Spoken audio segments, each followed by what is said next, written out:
Guys आज का जो टॉपिक है, हमारे एक सब्सक्राइबर हैं, उन्होंने ये पूछा है कि सर ये क्यूरिंग क्या होती है।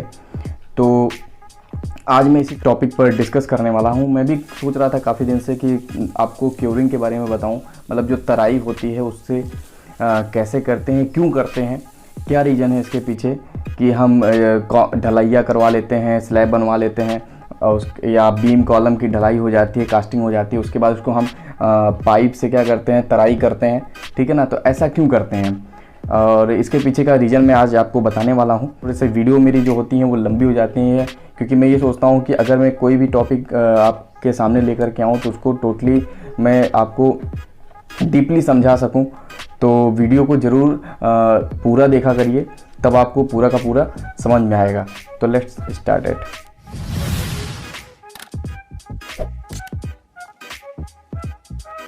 तो गाइस सबसे पहले ये समझना होगा हमें कि जो आपका कंक्रीट होता है या जो भी आप दीवार बनवाने के लिए जो मोल्टार तैयार करते हैं, जो मसाला तैयार करते हैं, तो जो सबसे कॉमन चीज़ है या इम्पॉर्टेंट चीज़ है एज अ बाइंडिंग मटेरियल हम सीमेंट यूज करते हैं। तो मैंने आपको बताया था पीपीसी और ओपीसी में जो सीमेंट के जो टाइप होते हैं कि जो मेन कंस्टिट्यूएंट होते हैं सीमेंट के, वो क्या होता है, वो लाइम होता है। लाइम क्या करता है, वो ज़्यादा मात्रा में प्रेजेंट होता है आपके सीमेंट में, जिससे अगर आपका पीपीसी सीमेंट है तो उसमें लगभग 40 से 43%, लगभग 40 to 43%, and for the OPC cement 60 to 65%। इन दोनों सीमेंट का डिफरेंस अगर आपको देखना है तो यहाँ पर आपको आई बटन मिल जाएगा या डिस्क्रिप्शन बॉक्स में आपको वहाँ पर मिल जाएगा। इन दोनों का डिफरेंस मैंने बताया है कि आपको कौन सा सीमेंट यूज करना चाहिए। तो चलिए आगे बताता हूँ। जो लाइम होता है उसमें जब भी वाटर ऐड करते हैं, आपको पता है जब कंक्रीट हम बनाते हैं तो उसमें हम बेसिकली क्या सीमेंट डालते हैं, फाइन एग्रीगेट, कोर्स एग्रीगेट, ठीक है, admixture plus water. Admixtures optional होता है, वो अकॉर्डिंग टू द सिचुएशन हम एडमिक्सचर्स यूज करते हैं, ना तो बेसिकली 3-4 चीज़ें होती हैं। तो जब भी वाटर हम सीमेंट में ऐड करते हैं तो जो उसमें प्रेजेंट होता है लाइम, वो रिएक्शन वाटर के साथ स्टार्ट करता है। तो जैसे ही वाटर के साथ उसका रिएक्शन स्टार्ट होता है तो हाइड्रेशन प्रोसेस स्टार्ट होता है, एक एक्सोथर्मिक रिएक्शन स्टार्ट होती है जिसमें हीट रिलीज होती है गाइस। तो हीट जब भी रिलीज होती है तो आपको मैं बता दूं कि जो कंक्रीट होता है, ठीक है ना, उसमें वाटर 2 फॉर्म में प्रेजेंट होते हैं। एक होता है कैपिलरी फॉर्म में और दूसरा होता है जेल फॉर्म में, ठीक है। तो धीरे धीरे जब भी सीमेंट सेट होने लगता है तो हीट रिलीज होने की वजह से जो वाटर जो प्रेजेंट है कैपिलरी फॉर्म में और जेल फॉर्म में, वो क्या होने लगता है, एवेपोरेट होने लगता है। तो एवेपोरेशन की वजह से जो वाटर है कंक्रीट के अंदर ड्यूरिंग द सेटिंग प्रोसेस, वो वाटर क्या होता है, बाहर निकलने लगता है, जिससे क्या होता है, सीमेंट जो कंक्रीट आपकी होती है वो श्रिंक करने लगती है, सिकुड़ने लगती है। सिकुड़ने की वजह से श्रिंकेज क्रैक्स जनरेट हो जाते हैं, क्रैक्स जनरेट हो जाते हैं, जिसकी वजह से क्या होता है गाइज, आपको पता है कि जो कंक्रीट होता है एक ब्रिटल मटेरियल होता है, ठीक है ना, इसमें कोई भी डिफ्लेक्शन नहीं होता है, ठीक है। फेल्योर होने से पहले ऐसा नहीं है कि ये डिफ्लेक्ट हो जाएगा, टेढ़ा हो जाएगा, ठीक है।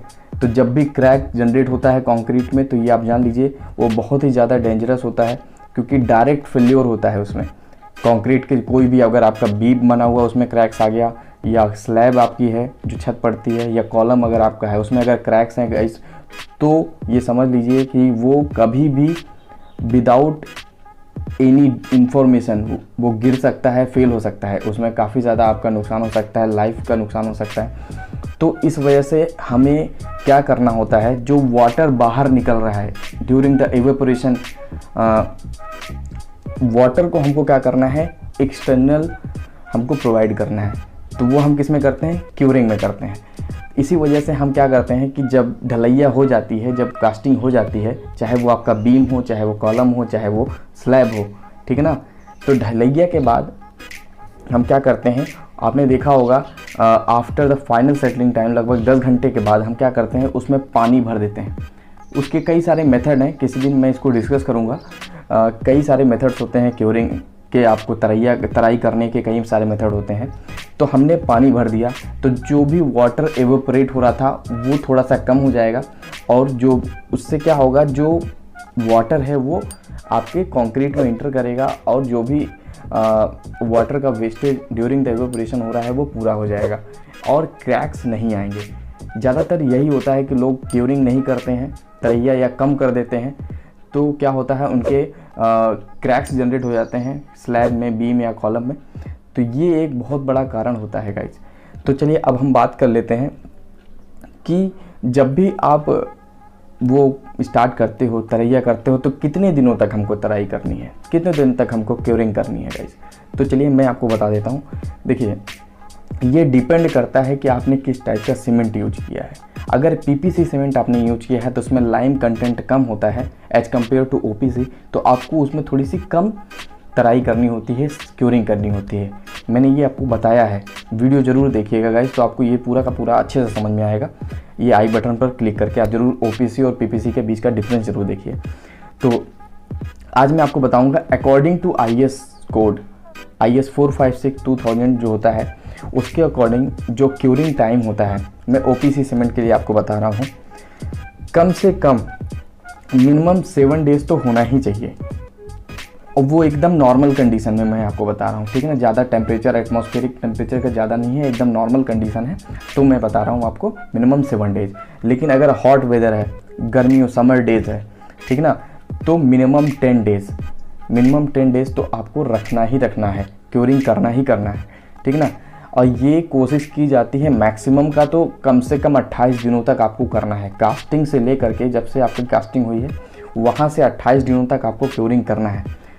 अब कभी कभी क्या होता है, लॉस मतलब पानी की कमी होने की वजह से या इतना टाइम नहीं होता कि हम इतने दिन तक तराई करें, तो वही मैंने आपको बताया कि minimum 7 days for normal reason और 10 डेज फॉर हॉट वेदर, उतना करना चाहिए।